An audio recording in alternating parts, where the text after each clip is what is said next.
नमस्कार डॉक्टर, एक और लाइव सेशन में आप सभी का हार्दिक स्वागत है। मैं हूं पूर्वी संगल और इस बार आपके सामने हाजिर हूं एक नए टॉपिक के साथ, या यूं कह लीजिए कि जो हमारा पिछला टॉपिक था डॉक्टर दीदी के साथ मन की बात का, डायबिटीज। और डायबिटीज को कंट्रोल करने के लिए सबसे बड़ा मुद्दा रहता है डाइट कंट्रोल करना। और बस डाइट को कंप्लीट करने के लिए इस बार फिर से डॉक्टर दीदी आपके साथ। पिछली बार के सेशन के बाद कई दर्शकों ने हमसे कुछ सवाल पूछे थे डाइट से रिलेटेड, क्या खाना चाहिए, क्या नहीं खाना चाहिए, किस तरीके से डायबिटीज को कंट्रोल करना चाहिए। तो उन सभी सवालों का जवाब देने के लिए डॉक्टर दीदी एक बार फिर आपके साथ हाजिर हैं। तो सेशन की शुरुआत करते हुए मैं सबसे पहले इंट्रोड्यूस करना चाहूंगी अदिति जैन जी को।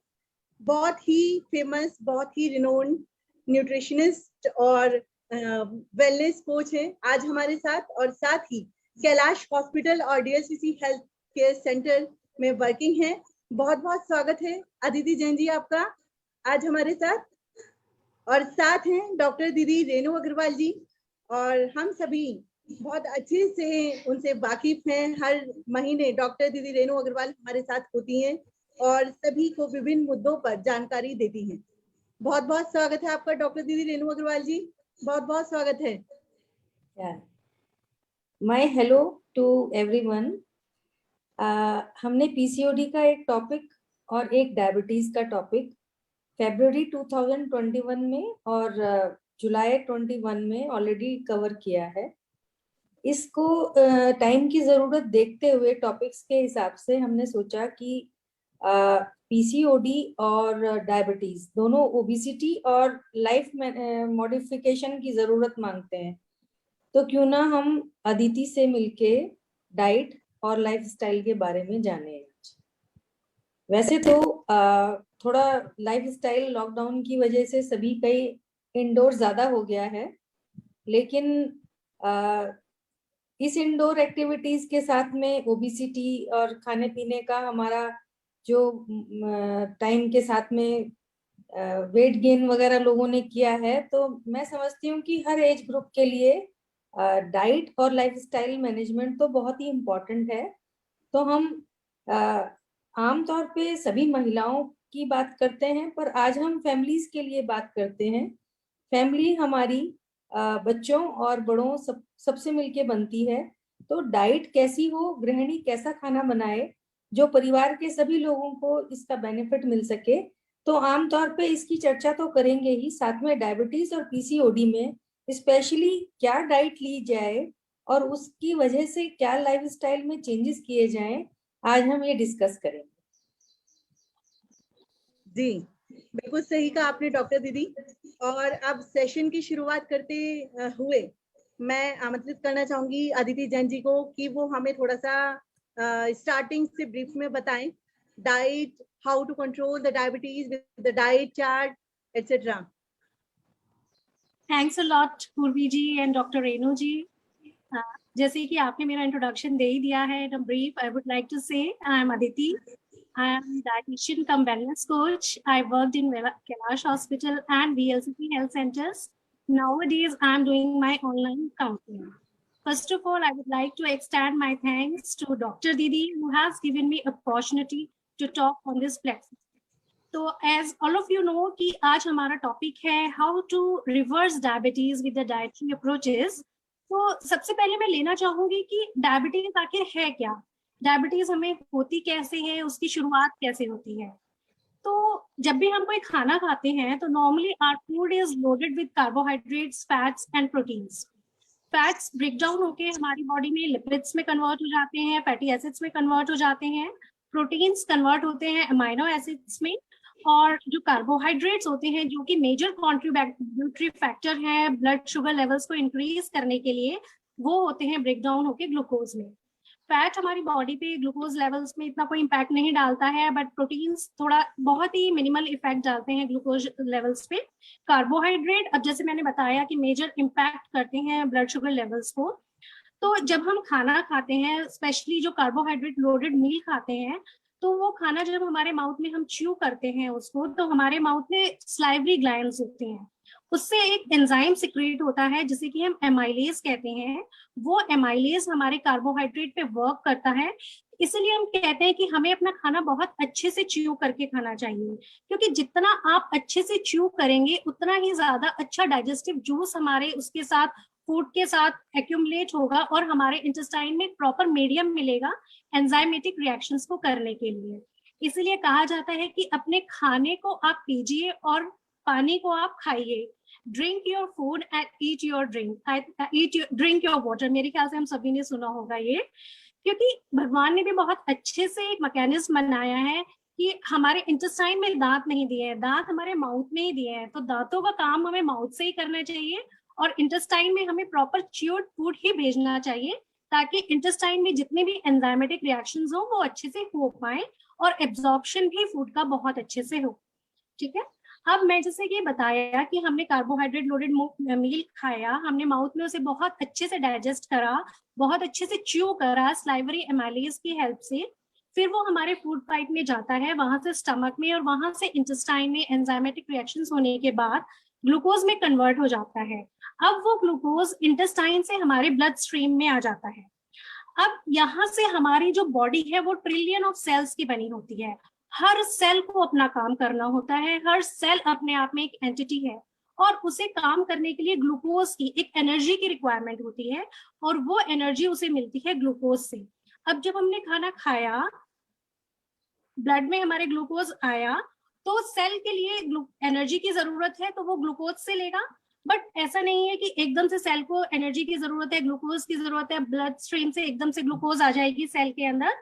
सेल के अंदर एक लॉक लगा होता है और उस लॉक की होती है एक हार्मोन के पास, इंसुलिन जिसका नाम होता है, और वो इंसुलिन सिक्रेट होता है हमारे पैंक्रियास, जो कि हमारा बॉडी का एक पार्ट होता है। तो इन अ नटशेल मैं कहूंगी कि जब हमने कार्बोहाइड्रेट लोडेड मील खाया, वो डाइजेस्ट हुआ, ब्लड में ग्लूकोज लेवल्स आए, जैसे ही ब्लड में ग्लूकोज लेवल्स आए, पैंक्रियाज ने इंसुलिन हार्मोन सिक्रीट करा और उस इंसुलिन ने, हार्मोन ने सेल का लॉक खोला और ग्लूकोज को सेल के अंदर ट्रांसपोर्ट कर दिया। इस तरह से हमारे ब्लड के शुगर लेवल्स भी नॉर्मलाइज हो गए, सेल को एनर्जी मिल गई, सेल को ग्लूकोज मिल गया और सेल ने अपना काम कर लिया। ये सारी सिचुएशन बहुत अच्छे से चलती रही। कब तक? जब तक कि हम थोड़ा थोड़ा कार्बोहाइड्रेट लोडेड मील खाते रहेंगे, तब तक ये सब ठीक चलता रहेगा। नेक्स्ट डे हमने फिर से बहुत ज्यादा कार्बोहाइड्रेट रिच मील खाया, इसी तरह से पैंक्रियाज ने इंसुलिन सिक्रीट किया, ग्लूकोज लेवल्स इंक्रीज हुए, सेल के अंदर ग्लूकोज गया, ठीक है, फिर भी काम हो गया। फिर हम किसी पार्टी में जाते हैं, वहां बहुत सारी हम स्वीट डिश देखते हैं, हम घेवर भी देखते हैं, हम रसमलाई भी देखते हैं, हम जलेबी भी देखते हैं, हम सब थोड़ा थोड़ा करके खा लेते हैं कि यार थोड़े से खाने से क्या हो रहा है।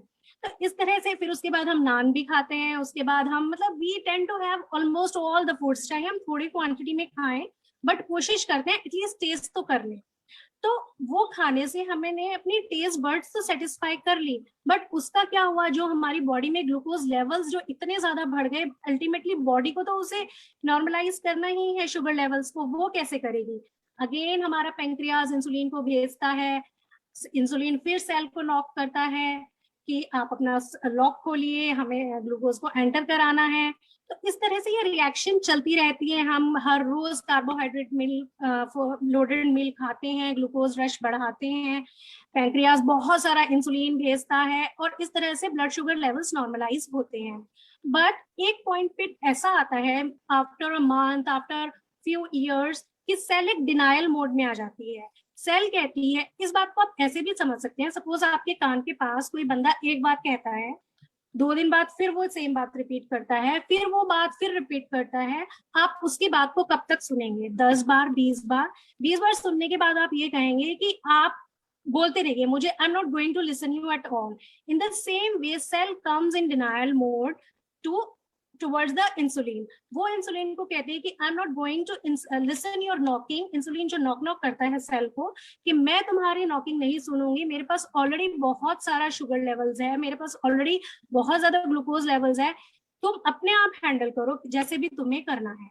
तो इस तरह से सेल रेजिस्ट हो जाती है टुवर्ड्स इंसुलिन। इसी को हम कहते हैं इंसुलिन रेजिस्टेंस, और यहीं से डायबिटीज की शुरुआत होती है। तो आप देखिए, डायबिटीज की शुरुआत जब होती है तो ऐसा नहीं है कि वन फाइन डे आप गए लैब में गए, आपकी रिपोर्ट्स आई और आप एकदम से डायबिटिक डायग्नोस हो गए, ऐसा नहीं होता है। It takes few years. आपकी बॉडी इतनी मेहनत करती है डायबिटीज आपको बनाने के लिए, डायबिटिक बनाने के लिए, दिन रात कोशिश करती है कि आप डायबिटिक ना बनो ना बनो, but by consuming lots of carbohydrate loaded food और बहुत सारी अनहेल्दी डाइटरी प्रैक्टिस कर करके हम अपने आप अपनी बॉडी को डायबिटिक बनाते हैं। ठीक है, सो बिफोर स्टार्टिंग डायबिटीज हमारा क्या होता है, बॉडी में इंसुलिन का लेवल बहुत ज्यादा हाई हो जाता है। So this is called insulin resistance. अब कुछ लोग मेरे क्लाइंट्स बहुत सारे ये भी पूछते हैं क्या स्ट्रेस भी एक कॉन्ट्रीब्यूटरी फैक्टर है टुवर्ड्स डायबिटीज? तो यस, स्ट्रेस भी एक मेजर रोल प्ले करता है डायबिटीज में। वो कैसे? आप सपोज अपने घर से बाहर जाते हैं, बाहर आपको कोई टाइगर दिखता है, ऑब्वियसली आप डर जाएंगे, दिमाग में आपके हाइपोथैलेमस में एक सिग्नल जाएगा, आप स्ट्रेस क्रिएट होगा। तो जब स्ट्रेस क्रिएट होता है तो हाइपोथैलेमस क्या होता है, हमारी एड्रिनल ग्लैंड्स होती हैं जो किडनी के ऊपर होती हैं, उनको सिग्नल भेजता है कि आप एक कॉर्टिसोल हार्मोन होता है उसको इंक्रीज करो। तो कॉर्टिसोल सिक्रीट होता है, कॉर्टिसोल को हम स्ट्रेस हार्मोन भी बोलते हैं। तो जब आपने टाइगर देखा, अल्टीमेटली हमारा स्ट्रेस हार्मोन जो कि कॉर्टिसोल था वो बॉडी में सिक्रीट हुआ। कॉर्टिसोल का काम क्या होता है कि वो हमारे ब्लड शुगर लेवल्स को इंक्रीज कर देता है। वो क्यों करता है? क्योंकि जब हमने टाइगर को देखा, या तो हम उससे फाइट करेंगे या हम उससे फ्लाइट करेंगे, हमारे पास दो ही कंडीशंस होती हैं। अब हमें ये तो डिसीजन ले ही सकते हैं कि हमें फाइट नहीं करना है, ऑब्वियसली वी विल फ्लाइट, हम भागेंगे। भागने के लिए हमें थोड़ा एनर्जी चाहिए होगी, हमें ग्लूकोज चाहिए होगा, तो वही ग्लूकोज हमारा कॉर्टिसोल लेवल इंक्रीज कर देता है। ओके, तो अब हम उस समय पे हमारा हार्ट बीट भी इंक्रीज हो जाती है, हमारा रेस्पिरेशन रेट भी इंक्रीज हो जाता है, हमारी मसल्स भी बहुत स्टिफ हो जाती हैं, because we need energy to compensate for that. तो इस तरह से क्या होता है कि जब हम रन करते हैं, फिर हमारा जो वो एनर्जी लेवल्स है, और जब हम रन करके एक सेफ पोजीशन में पहुंच जाते हैं, हमारा रेट ऑफ रेस्पिरेशन भी नॉर्मल हो जाता है, हमारी हार्ट बीट भी नॉर्मल हो जाएगी, और हमारे ब्लड शुगर लेवल्स भी नॉर्मल हो जाते हैं इस तरह से, और कॉर्टिसोल लेवल भी अपना लेवल में आ जाता है। तो ये था एक रियल डेंजर, एक रियल स्ट्रेस था। अब आजकल के टाइम में आप देखते हो कि हर कोई स्ट्रेस की कंडीशन में रहता है, कि कभी किसी को पढ़ाई का टेंशन है, किसी को अपने करियर का टेंशन है, किसी को फैमिली रिलेशंस है, और इन दिनों तो कोरोना पैंडेमिक में सबको कोरोना का टेंशन है कि यार मैं भागूंगा, मुझे कोरोना तो नहीं हो जाएगा, या सपोज मुझे एक बार हो गया तो मुझे दोबारा तो नहीं हो जाएगा, या मुझे कोरोना हो गया तो कहीं मुझे व्हाइट फंगस तो नहीं हो जाएगी।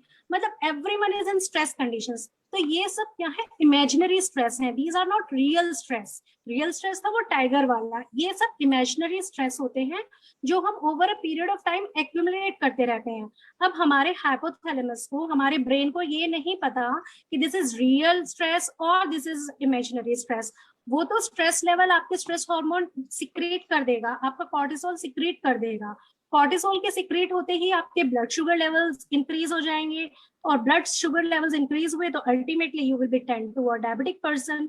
So I'll say कि stress is also a contributory factor in making you a diabetic person. So these are the two things. अब बात आती है कि सिम्टम्स क्या क्या होते हैं डायबिटीज के, कि हम कैसे पता लगाएं कि हम डायबिटिक पेशेंट हो गए हैं। तो उसके लिए होता है, एक तो सिम्टम आता है हमें पॉलीफेजिया। पॉलीफेजिया में क्या होता है, हमें बार बार भूख लगती है, पॉलीडिप्सिया होता है, बार बार प्यास लगती है, एंड पॉलीयूरिया, हमें बार बार यूरिनेशन भी आता है। और एक आपने देखा होगा डायबिटिक पेशेंट्स के समटाइम्स यहाँ नेक पे एक काला सा, कुछ हल्का सा ब्लैक कलर इम्पार्ट आने लगता है, या कई लोगों के यहाँ पर भी ब्लैक ब्लैक कलर का एक मतलब स्किन डिसकलर होने लगती है। This is because of high glucose, क्योंकि आपके बॉडी में ब्लड शुगर लेवल्स बहुत हाई हैं, और वो प्रोटीन के साथ एक लिंकेज बनाते हैं जिसको हम ग्लाइकोसाइडिक लिंकेज कहते हैं। वही लिंकेज आपके नेक पे डिसकलर कर देगा, आपके इधर साइड्स में डिसकलर कर देता है। और डायबिटिक पेशेंट्स बहुत जल्दी थक भी जाते हैं, they don't have energy much. और एक स्पेशली इनमें एक कैरेक्टरिस्टिक फीचर ये भी होता है, they are angry when they are hungry. तो इसीलिए जब भी उनको भूख लगती है तो बहुत जल्दी गुस्सा हो जाते हैं।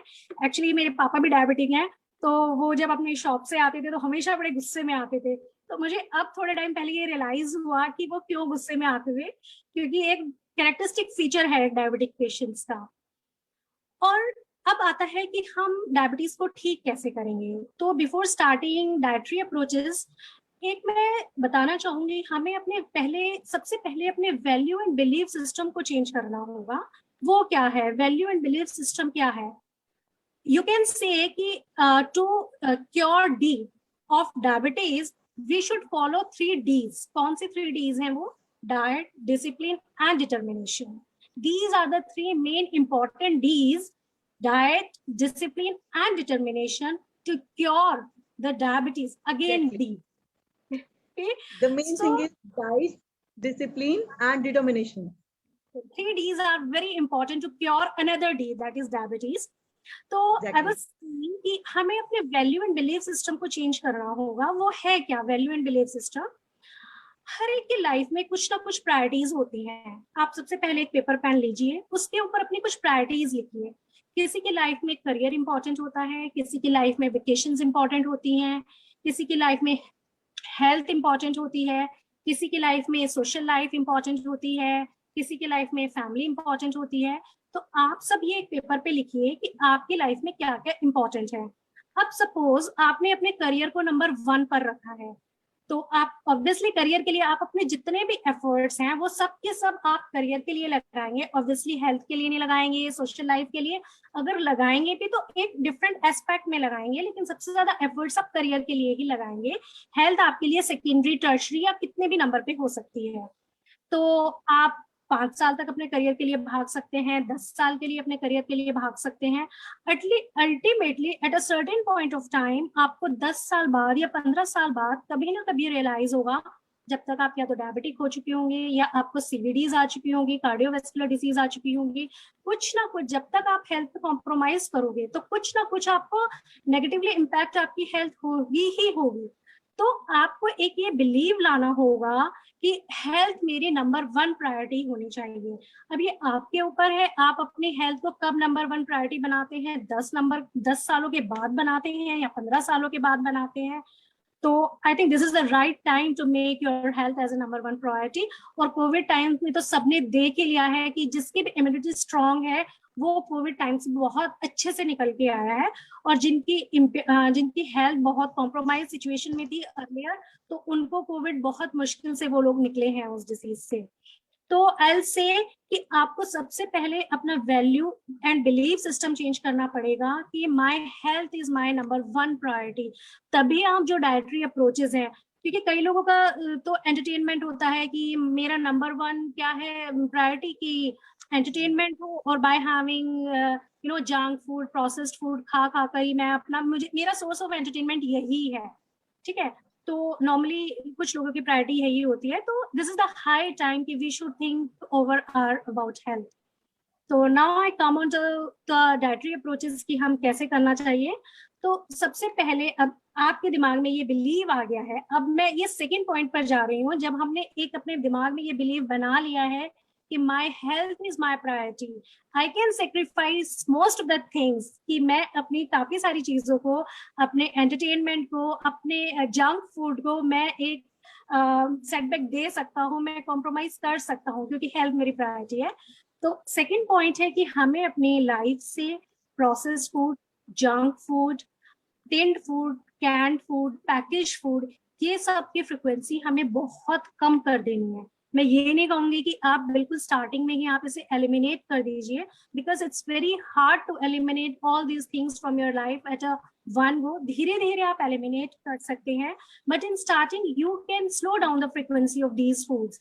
एक तो इन फूड्स में क्या होता है, टॉक्सिन्स बहुत ज्यादा होते हैं, टॉक्सिसिटी लेवल बहुत ज्यादा होता है, प्रिजर्वेटिव्स बहुत ज्यादा होते हैं, और मतलब लॉट्स ऑफ मतलब इतना हैवी मेटल होता है जो कि आपकी बॉडी डाइजेस्ट नहीं कर सकती, आपकी बॉडी को एसिडिक बनाते हैं, कार्सिनोजेंस होते हैं इसमें बहुत ज्यादा। तो you should avoid these products.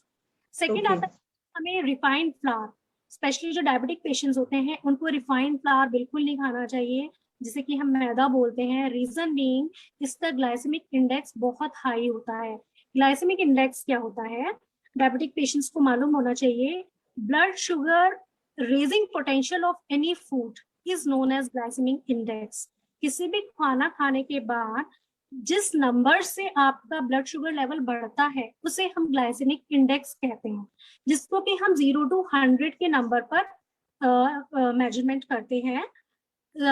1 to 55 जो हमारे फूड्स होते हैं उनका जो ग्लाइसेमिक इंडेक्स होता है वो हम लो ग्लाइसेमिक इंडेक्स मानते हैं। 56 to 69 हमारे मीडियम जीआई फूड होते हैं और अबव 70 हमारे हाई जीआई फूड होते हैं। तो डायबिटिक पेशेंट को जितने भी हाई जीआई फूड है, and refined flour is one of them, तो हमें जितने भी हाई जीआई फूड्स हैं उनको नहीं खाना चाहिए। शुगर्स हमारे हाई जीआई फूड्स में आते हैं, तो हाई जीआई फूड्स की तरफ हमें थोड़ा नो नो करके रहना चाहिए। और एक बात होती है कि मैदा को हम ब्लीच करते हैं। हम क्या मतलब जो ये कमर्शियल जो यूज होती है, एक ब्लीचिंग एजेंट होता है एलोक्सोन, उससे जो रिफाइंड फ्लावर है वो बनता है। और वो जो हमारे पैंक्रियाज में जो बीटा सेल्स हैं, ये वही बीटा सेल्स हैं जो कि इंसुलिन हार्मोन सिक्रीट करती हैं, जो कि हमारे ग्लूकोज के लेवल्स को कंट्रोल करती हैं। तो जब रिफाइंड फ्लावर को ब्लीच करते हैं एलेक्सॉन से, तो वो एलेक्सॉन हमारे बीटा सेल्स को, पैंक्रियाज की सेल्स की फंक्शनिंग को भी कम करता है, समटाइम्स डिस्ट्रॉय भी करता है। तो हमें रिफाइंड फ्लावर तो बिल्कुल, इसलिए स्पेशली डायबिटिक पर्सन को तो बिल्कुल भी नहीं खाना चाहिए। इंस्टेड ऑफ दिस, अच्छा राइस भी हमारे इसी कैटेगरी में आएंगे, व्हाइट राइस, क्योंकि हाई स्टार्ची मील है, बहुत ज्यादा कार्बोहाइड्रेट्स है, एकदम से जाते ही स्पाइक करता है ब्लड शुगर लेवल्स को, मोर देन 70 है इसका जीआई फूड, तो हमें राइस भी नहीं खाना चाहिए। Instead of this we can go for the wheat. Wheat का हम खा सकते हैं, बट उसको भी डायबिटिक पेशेंट को तो स्पेशली ब्रांड हमें सेकेंड एक्स्ट्रा मिलता है मार्केट में। आप व्हीट का जो अपना आटा लिया, अच्छा व्हीट का जो आप आटा लाएंगे वो भी आपको जो चक्की से होते हैं, हमारे घरों के आसपास कहीं ना कहीं चक्की होती है, वो वाला लेना चाहिए। हमें पैकेज आटा नहीं लेना चाहिए। रीजन भी आपने देखा होगा उस पर एक्सपायरी डेट लिखी रहती है। क्यों लिखी रहती है? क्या आटा खराब नहीं होता? आप उसको घर में रखें तो ऑब्वियसली वो खराब हो जाएगा। तो उसमें प्रिजर्वेटिव्स होते हैं। तो ये जितने भी आशीर्वाद या जितने भी पैकेज फूड्स आते हैं, हमें व्हीट फ्लावर आते हैं, हमें वो नहीं यूज करना है, हमें चक्की का आटा यूज करना चाहिए। एटलीस्ट वी हैव अश्योरिटी कि उसमें प्रिजर्वेटिव फ्री है वो आटा, ठीक है। और डायबिटिक पेशेंट के लिए हम क्या कर सकते हैं, व्हीट में हम ब्रांड मिला सकते हैं, हस्क मिला सकते हैं। अब ये हम हस्क क्यों मिला रहे हैं, मैंने ये क्यों बोला है, ये इसलिए मिलाते हैं क्योंकि हम फाइबर ऐड करते हैं। तो जो डायबिटिक पेशेंट्स को कॉम्प्लेक्स कार्ब्स खाने चाहिए, और ये इसी कैटेगरी में आता है। जो रिफाइंड जो फ्लावर होता है ये सिंपल कार्ब्स की उसमें आता है, और हमें कॉम्प्लेक्स कार्ब्स खाने चाहिए। कॉम्प्लेक्स कार्ब्स क्या करते हैं, इनके अंदर फाइबर होता है। फाइबर एग्जैक्टली क्या करता है?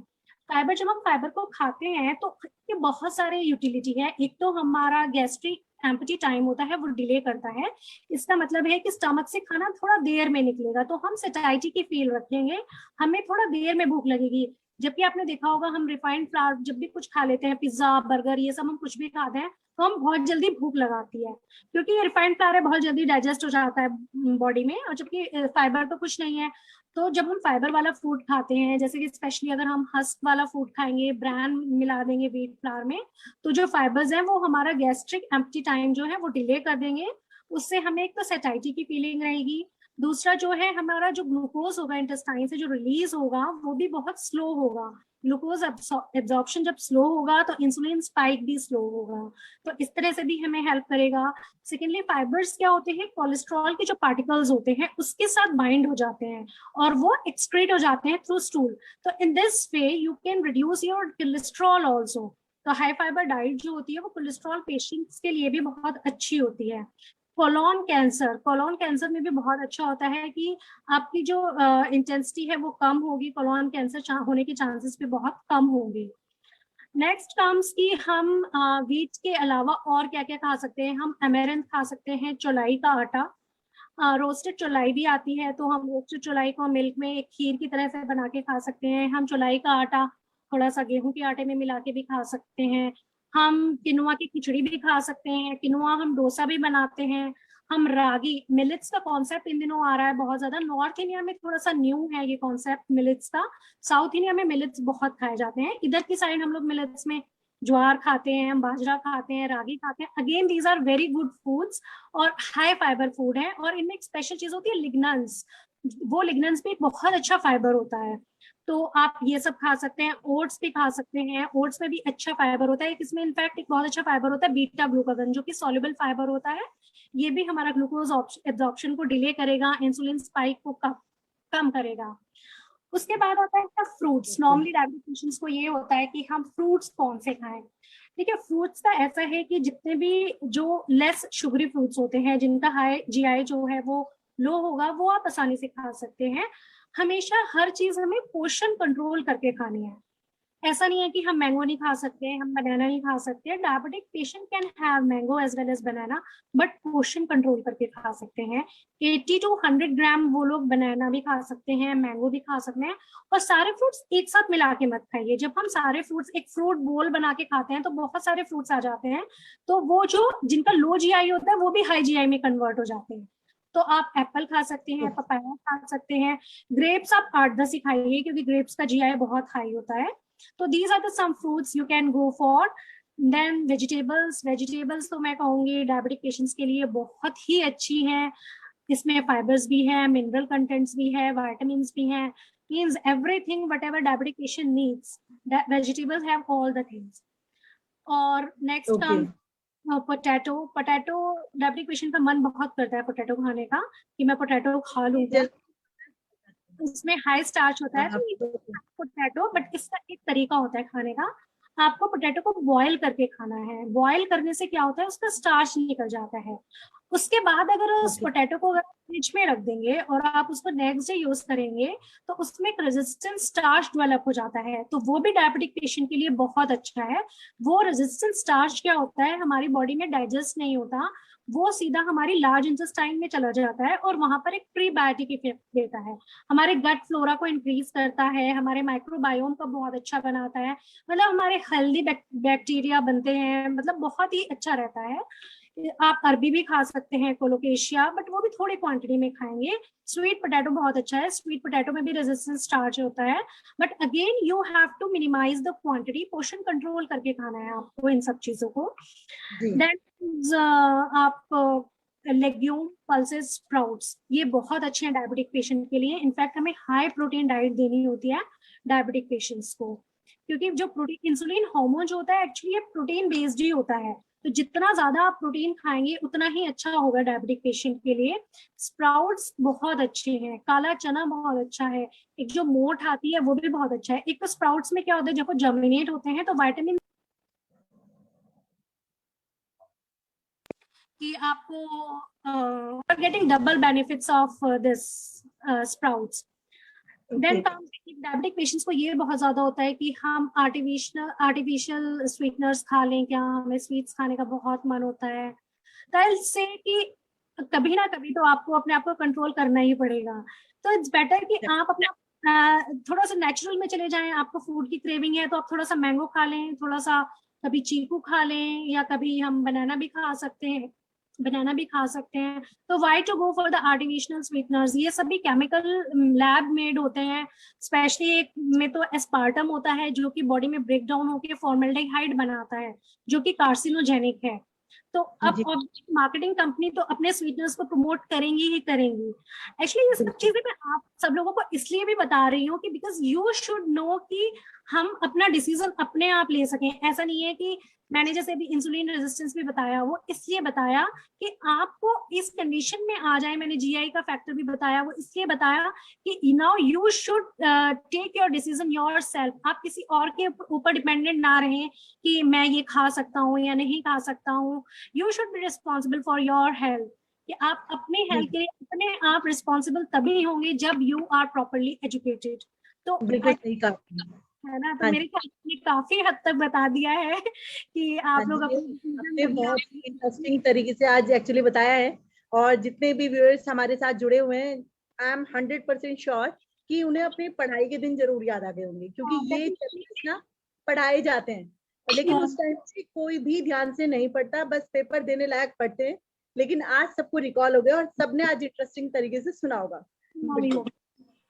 हमारा एंशिएंट इंडिया में हमारे जो दाल रोटी एक थाली लगा के खाने की प्रथा थी कि उसमें सैलेड भी हो, पापड़ भी हो, अचार भी हो, दाल रोटी दही हो, तो वो आई थिंक एक प्योर वेज जो थाली होती है, that entire vitamins, proteins, that is the totally balanced diet. अभी पिज्जा बर्गर का मार्केट यूएस वाले हमारे इंडिया में बना के पैसे कमा के चले गए, और खुद वो इंडियन ट्रेडिशंस को अडॉप्ट कर रहे हैं अपनी लाइफ में। डेफिनेटली तो हम अगर अभी भी हम नहीं चाहते तो आप ये समझ लीजिए कि इस मिलेनियम ईयर में भारत हमारा डायबिटीज की राजधानी बन गया है। तो अगर आज भी not only for the diabetic people, सभी अगर अपने लाइफ स्टाइल में ये मॉडिफिकेशन बहुत स्टार्टिंग से ही कर लें तो ऐसी नौबत नहीं आएगी कि जिनकी फैमिलीज में पेरेंट्स को आज की डेट में डायबिटीज है, आने वाले 10 से 15 सालों बाद उनके बच्चे भी डायबिटिक हों, या उनकी लड़कियां अभी प्री डायबिटिक कंडीशन में पीसीओडी से सफर कर रही हैं तो कल को वो फ्रैंक डायबिटिक बन जाए, या ड्यूरिंग प्रेगनेंसी उनके अंदर जेस्टेशनल डायबिटीज डेवलप हो जाए। तो आई थिंक जो अदिति का मैसेज है डायबिटीज वालों के लिए, मैं समझती हूँ कि ये तो हम सबके लिए ट्रूथ है और हमें अपना ये लाइफस्टाइल अपने अंदर अडॉप्ट कर ही लेना चाहिए। जी बिल्कुल सही कहा आपने डॉक्टर दीदी। और जैसे कि मैं अपने व्यूअर्स को बताना चाहूंगी कि हर महीने हम अपने सेशन में केवल एक बात पे फोकस करते हैं कि महिलाओं को अपने स्वास्थ्य के लिए जागरूक होना पड़ेगा, तभी वो आने वाली हर समस्या से अपना बचाव कर पाएंगी। तो हर सेशन का कंक्लूजन यही निकल के आता है कि जागरूकता सबसे ज्यादा जरूरी है महिलाओं के लिए, क्योंकि महिलाएं ही घर में सबका ध्यान रखती हैं, सबका खाना पीना सब कुछ बहुत अच्छे से करती हैं, लेकिन अपनी डाइट को इग्नोर कर देती हैं क्योंकि बचा हुआ पराठा है वो खा लिया, इतने चावल हैं बच्चों के साथ बच्चों ने छोड़ा वो खा लिया। मतलब वेस्टेज ना हो उस चीज को रोकने के लिए वो खुद की डाइट को कंट्रोल नहीं करती, और इसी का खामियाजा हमारे देश की महिलाओं को भुगतना पड़ता है। पूर्वी मैं एक चीज और शेयर करूंगी। हाँ जी। कि एक फूड के डाइजेशन में और फर्मेंटेशन में फर्क है जी। अगर खाना डाइजेस्ट होगा तो न्यूट्रिशन देगा शरीर को। एग्जैक्टली अदिति मेरे बात को समझेंगे कि अगर हम जैसे सपोज करिए कि पिज्जा या बर्गर खाया और ऊपर से कोल्ड ड्रिंक पिया ठंडा ठंडा, तो पेट में डाइजेशन की बजाय जो HCl सीक्रेट होता है जिसे आयुर्वेदा में जठराग्नि कहा जाता है, अगर वो आप ठंडा ठंडा पानी पी के या कोल्ड ड्रिंक ऊपर से खाने के साथ पीते हैं तो बजाय खाना डाइजेस्ट होने के फर्मेंट होने लगता है। और फर्मेंटेशन में वो न्यूट्रिशन जितने भी है वो एब्जॉर्प्शन का इंटेस्टाइन्स को टाइम नहीं मिलता और खाना गैस के साथ अफारे के साथ में पेट ब्लोट करेगा और बेल्चिंग करेगा, एसिडिटी वगैरह होगी, तो ये सारी प्रॉब्लम्स क्रिएट करेगा, ना कि आपको फायदा देगा। तो 4 इंच की टंग के स्वाद की बजाय अपनी 5 फुट की इंटेस्टाइन को इग्नोर ना करें। और अगर प्योर वेजिटेरियन डाइट में भी कोई कमी नहीं है, good protein diet in dal in the form of paneer and milk definitely there pure veg में। और अगर जंक ही खाना है तो कम से कम उसको मॉडिफाई इंडियन तरीके से करके होममेड जंक फूड भी बनाया जा सकता है। जी बिल्कुल सही कहा आपने डॉक्टर दीदी। और अदिति जी ने बताया था अभी थोड़ी देर पहले कि जो डायबिटीज का सिम्टम होता है, जैसे गर्दन पे कुछ उन्होंने ब्लैक स्पॉट्स इस तरह का बताया था, पिगमेंटेशन कहना चाहिए। तो ये चीज आपने हमारे दर्शकों को हमारे पीसीओडी और पीसीओएस वाले सेशन में भी बताया था। तो दोनों के सिम्टम्स बहुत हद तक सिमिलर हैं, जैसे कि मोटापा, पिगमेंटेशन। और तो इस बारे में आप क्या कहना चाहेंगी? मतलब जो ये पीसीओडी के जो सिम्टम्स आते हैं उसमें और डायबिटीज के सिम्टम्स में कैसे आइडेंटिफाई किया जाए अगर 1-2 सिम्टम दिखाए जा रहे हैं? देखिए, प्री डायबिटिक समझ लीजिए, PCOD is a pre diabetic condition. जी। अगर पीसीओडी की लेडी अपना खान पीन और अपना लाइफस्टाइल अभी जैसे अदिति ने बताया उसके हिसाब से मॉडिफाई नहीं करेगी तो डेफिनेटली आने वाले टाइम में she is going to be the frank diabetic. तो जो भी ये हार्मोनल चेंजेस जैसे कि जो हमारे शरीर में पिट्यूटरी हाइपोथैलेमस के इन्फ्लुएंस में ओवरी हार्मोन बनाती है और उसके रिस्पांस में यूट्रस से ब्लीडिंग आती है हर महीने, जिसे हम मेंस्ट्रुअल साइकिल कहते हैं। तो ये चेंज उसका इंसुलिन रेजिस्टेंस होने के कारण डिसबैलेंस हो जाता है और वो पीसीओडी की शक्ल ले लेता है। तो उसमें एक नहीं बहुत सारे हार्मोन्स अफेक्टेड होते हैं जिनके side effect unwanted facial hair की फॉर्म में, नेक पे पिगमेंटेशन की फॉर्म में, एक डेफिनेट बेली फैट की फॉर्म में, या अनयूजुअल मूड स्विंग्स की फॉर्म में, ये किसी भी लेडी में किसी भी तरीके से प्रेजेंट कर सकते हैं। जी। और अब मैं बढ़ना चाहूंगी अपने सवालों की तरफ वैसे तो आदिति जी ने बहुत हद तक टॉपिक्स को कवर कर ही दिया है, शॉर्ट में उन्होंने बता दिया है, लेकिन जो डायरेक्टली पेशेंट कार्बोहाइड्रेट जो कंज्यूम करना चाहिए वो खूब बढ़ने से रोका जाए। आदिति जी, आप हमें सुन पा रही हैं? हेलो, आप म्यूट हैं, आप अनम्यूट कीजिए। ओके ओके, हाँ हाँ हाँ जी, पूर्वी जी बोलिए। आदिति जी, एक पेशेंट ने अपना सवाल भेजा है कि कार्बोहाइड्रेट कितना कंज्यूम करना चाहिए ताकि शुगर लेवल को बढ़ने से रोका जाए। तो एक बार उनके जी, हाँ जी, हाँ, तो बताइए। देखिए जैसे बताया है, कार्बोहाइड्रेट्स में सिंपल कार्बोहाइड्रेट्स तो simple strictly no no for that person. हमें जाना ही कॉम्प्लेक्स कार्ब्स की तरफ है। एक्चुअली क्वेश्चन होना चाहिए कि हमें कौन से कार्ब्स खाने चाहिए, क्योंकि कार्बोहाइड्रेट्स जो है वो हर पर्सन की जो डाइटरी नीड है वो डिफरेंट है। अब उनका एज क्या है, उनका जेंडर क्या है, उनकी बीएमआई कितना है, इसके ऊपर भी डिपेंड करेगा। क्योंकि डायबिटिक पेशेंट है अगर सपोज, तो उनको तो हम कार्बोहाइड्रेट्स बहुत ही कम देते हैं, और देते भी हैं तो वो तो कॉम्प्लेक्स कार्ब्स देते हैं। इनफैक्ट मैं तो कहूंगी कि हेल्दी पर्सन को भी कॉम्प्लेक्स कार्ब्स ही खाने चाहिए। सिंपल कार्ब्स, ये रिफाइंड फ्लावर, शुगरी थिंग्स, ये पिज्जा बर्गर, ये सब हमें खाने ही नहीं चाहिए। तो आप अपने आप को एक कॉम्प्लेक्स कार्ब्स की तरफ जब लेके आएंगे तो कॉम्प्लेक्स कार्ब का खाने का नाम बता दीजिए। जैसे आप व्हीट फ्लावर में आप ब्रांड मिलाकर खा सकते हैं, दूसरा आप किनोआ वगैरह खा सकते हैं, हाई प्रोटीन डाइट है, ओट्स खा सकते हैं। मतलब रूटीन में अगर हमारे घरों में जो आटा पिसता है, कोई भी अच्छी क्वालिटी का गेहूं लेके उसमें एक डेफिनेट प्रोपोर्शन में काला चना, थोड़ा मक्का का दाना और थोड़ा सोयाबीन, अगर ये थोड़ा थोड़ा पिसवा लें और उसकी रूटीन में रोटी बनाते हैं तो that will be a good quality carb. Wheat और कॉम्प्लेक्स कार्ब हो जाएगा। और आप चीला भी बना सकते हैं, जैसे ओट्स का चीला भी बना सकते हैं। ओट्स आप ले लीजिए, उसका आप चीला बना लीजिए। इनफैक्ट जो इडली भी है वो भी आप ओट्स की बना सकते हैं। तो इस तरह से आप धीरे धीरे जब आप हेल्दी पैटर्न पे आओगे तो आप थोड़ा थोड़ा खुद भी सीख जाते हैं कि हमें कैसे इन चीजों को इनकॉर्पोरेट करना है। अभी हमारी इंडियन रसोई में अभी ओट की एंट्री नहीं हुई इतनी, तो कैसे ये यूज होता है? कच्चा कच्चा ओट कैसे लेते हैं? हर चीज में इसको ओट्स को यूज करती हूँ। इनफैक्ट मैं रागी बहुत यूज करती हूँ। रागी इज लोडेड ऑफ कैल्शियम। तो मेरे घर में आटे कई तरह के लगते हैं, 3-4 तरह के आटे लगाती हूँ। बेटे के लिए अलग लगाती हूँ, पापा के लिए अलग लगाती हूँ मतलब हर घर मेरे, मतलब हर फैमिली मेंबर के लिए आटा अलग लगता है, जिसकी जो न्यूट्रिशनल रिक्वायरमेंट होती है उसके हिसाब से। Ragi is high in calcium, milk से भी ज्यादा कैल्शियम है। तो किसी के उसमें रागी डाल दो। ओट्स का जैसे आप पूछ रहे थे, तो जैसे हम सूजी का घोल घोलते हैं तो उसमें आप थोड़ा सा ओट्स डाल देंगे, तो इस तरह से हमें एक थोड़ा सा कॉम्प्लेक्स कार्ब्स मिल जाएगा। अब चीला बनाते हैं तो चीला में ओट्स डाल दीजिए। अभी जैसे हम लोग बेसन यूज करते हैं वो भी दाल का ही होता है, तो we can substitute the carb from with protein अगर वी यूज। हो गया, इवन सब दालों को मिक्स करके उसमें बहुत थोड़ा सा ब्राउन राइस मिला के भी आप उसका चीला बना सकते हैं। तो that will give you a different taste. एक सा खा खा के बोर हो जाते हैं कि हर बार मूंग की दाल का चीला खाएं। इसको हम खटाई मिक्स भी बोलते हैं, साउथ इंडियन डिश है। तो इस तरह से वो डिफरेंट डिफरेंट प्रोपोर्शंस में चीजें मिला के डिफरेंट डिशेस भी तैयार कर सकते हैं। Definitely definitely. और इसी के साथ हमारे एक पेशेंट ने हमें क्वेश्चन भेजा था कि आटा कौन सा ज्यादा बेनिफिशियल होता है। इसका जवाब उन्हें मिल गया होगा। तो आज हमें ये बताइए कि अगर मीठा खाने का मन कर रहा है तो क्या गुड़ खा सकते हैं? गुड़ सही रहता है? गुड़ क्या है, आप गुड़ ले लीजिए, आप चीनी ले लीजिए, आप हनी ले लीजिए, इन सब में मीठा तो है ही है। नॉर्मली मैंने डायबिटिक पेशेंट्स को देखा है, वो क्या कहते हैं, हम चीनी नहीं खाते, हम तो गुड़ खा लेते हैं। कच्चा मीठा खाते हैं, कच्चा मीठा बुलाते हैं, कच्चा मीठा।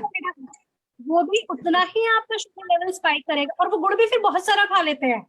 तो हालांकि गुड़ में मिनरल कंटेंट्स थोड़े ज्यादा होते हैं, मैं ये नहीं कहूंगी, हेल्थ बेनिफिट्स होते हैं उसमें। आपको आयरन ज्यादा मिलेगा, मैग्नीशियम मिलता है, पोटेशियम मिलता है, फास्फोरस मिलता है। But for a diabetic patient it's a strictly no no.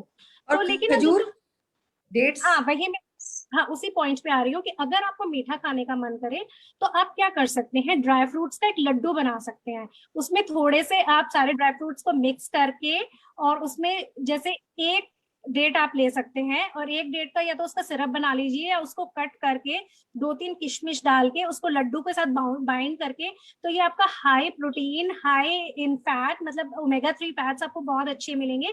एक न्यूट्रिशन के साथ एक आपके मीठे की क्रेविंग कम हो जाएगी। लेकिन इसका मतलब ये नहीं है कि रोज ही एक लड्डू खाने बैठ जाए, मतलब कभी कभी आप उसको ले सकते हो। आप फ्रूट्स की स्मूदी बना सकते हो, जैसे आपके स्वीट जो फ्रूट्स होते हैं उनको फ्रीजर में रखा और एक डेट के साथ उसको मिक्सर में चर्न करा, जैसे बहुत गर्मियां होती हैं, कुछ ठंडा ठंडा खाने का मन करता है, तो उसको एक मिक्सर में चर्न करा और बहुत अच्छे से एक स्मूदी बना के फ्रीजर में कर दिया और आपने 3-4 चम्मच खा लिया। तो इस तरह से आपकी एक स्वीट की क्रेविंग भी खत्म हो जाती है। अल्टीमेटली वो हमें क्रेविंग ही खत्म करनी है। आप रोस्टेड चौलाई की भी आप खीर भी बना सकते हो। जैसे मैं डायबिटिक पेशेंट को चावल की खीर तो नहीं बोलूंगी, बट आप पफ्ड एमेरल्थ की खीर बना सकते हो, और वो डेट के साथ या आप उसको किशमिश के साथ उसके साथ आप मीठा कर सकते हो। बहुत सारे ऑप्शंस हैं, मतलब ऐसा नहीं है कि डायबिटिक पेशेंट्स कुछ भी मीठा नहीं खा सकते हैं, थोड़ा अपने टेस्ट बड्स को वो सेटिस्फाई कर सकते हैं। एक चीज और रागी मैं का ऐड करूंगी इसमें कि हाँ जी, खाली कई बार ना देख के और खुशबू से ही भूख लग जाती है, जबकि बिल्कुल 5 मिनट पहले कोई भूख नहीं थी, अभी खाना भी खा के चुके, बस कोई दूसरा हाँ, खा रहा है, या फिर स्पेशली लेडीज किचन में बनाने जब जाती हैं तो उन्हें भूख लग जाती है, चाहे वो फास्टिंग हो या वो खा चुकी हो, उन्हें भूख भी ना लग रही हो। तो ये इम्पल्स जो फूड क्रेविंग होती है, इसका क्या हाँ, करना चाहिए? और दूसरे मेरा ये मैसेज है कि भूख से ही खाना चाहिए, बिना भूख के चाहे कोई कितना भी कहे, खाना नहीं चाहिए। हाँ। इसीलिए मैंने सबसे पहले अपने डाइटरी अप्रोचेस में सबसे पहले मैंने बताया था वैल्यू एंड बिलीफ सिस्टम, कि हमें अपनी हेल्थ को नंबर 1 प्रायोरिटी देनी है। जब हमारे आंखों के आगे हर समय हमारी हेल्थ का गोल रहेगा, या एक काम और भी कर सकते हैं, हम किचन में जो भी हमारी फेवरेट सेलिब्रिटी है उसका फिगर का हम फोटो लगा लें, तो जैसे ही कुछ खाए के में देखने का मन करे हम उस फिगर को देखें तो अपनी आप गर्दन ऐसे हो जाएगी तो वी वोंट ईट। तो वही है कि कई बार ऑफर करते हैं लोग, क्योंकि हमारे इंडियन फैमिलीज में कहीं भी किसी के घर जाओ तो अपना लाड़ प्यार सब जो है ना खाने में ही दिखाते हैं, कि अच्छे से अच्छी चीजें बनाएंगे और फोर्स करके बिल्कुल। खिलाएंगे, बेटे कुछ नहीं होता और खा लो। तो उस चीज में सभी बड़ों को थोड़ा सा ये सोचना चाहिए कि पोर्शन को ध्यान रखें। पूरा जरूरी नहीं है कि जितना दिया गया है सारा ही खाएं, पोर्शन ले लें थोड़ा। मुझे एक बात ये भी समझ नहीं आती इंडियंस में, स्पेशली इंडियंस में, क्या हम अपने प्यार को जो शो करते हैं that is only by giving food, unhealthy food देके ही हम अपने प्यार को शो कर सकते हैं? Generally it is considered with Indian हाउसवाइफ्स या इंडियन वाइफ्स या इंडियन मॉम्स कि जब तक वो अपने बच्चे को अनहेल्दी या फ्राइड फूड नहीं खिलाएंगी तो उनका प्यार नहीं शो होता है। तो we have to change this system also, और वो राइट कभी में एक चेंज चीज और ध्यान आई, जैसे आजकल देखो शाम को स्ट्रीट फूड पे जो जितना ठेलों पे लोगों की स्पेशली यंग एज के जितने बच्चे हैं, ट्यूशन पढ़ने के बहाने या दुकान बंद करी उसके बाद, आप देखिए ठेलों पे कितना खाना, मोमोज हुआ, साउथ इंडियन डिशेस हुई, या इस तरह के नूडल्स वगैरह, वो रिसाइकिल करते हैं उस ऑयल को। उसी ऑयल में पहले दिन कुछ फ्राई किया, फिर अगले दिन फिर उस ऑयल को फिर से यूज किया।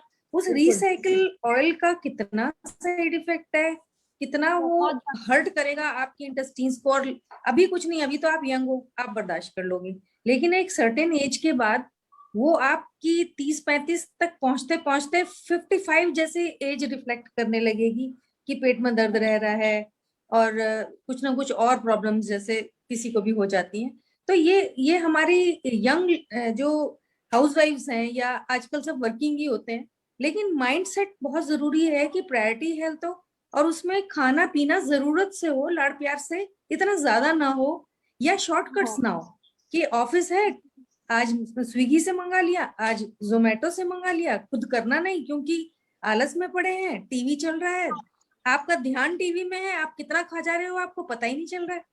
तो बच्चों को यहाँ पर भी हम बिगाड़ते हैं कि उनको शॉर्टकट्स देते हैं कि पेन नहीं लेना बनाने के लिए, चलो जो रखा है वही खा लो, चलो मंगा लो बाहर से। तो वो सब चीजें बचपन से ही खराब कर रही हैं।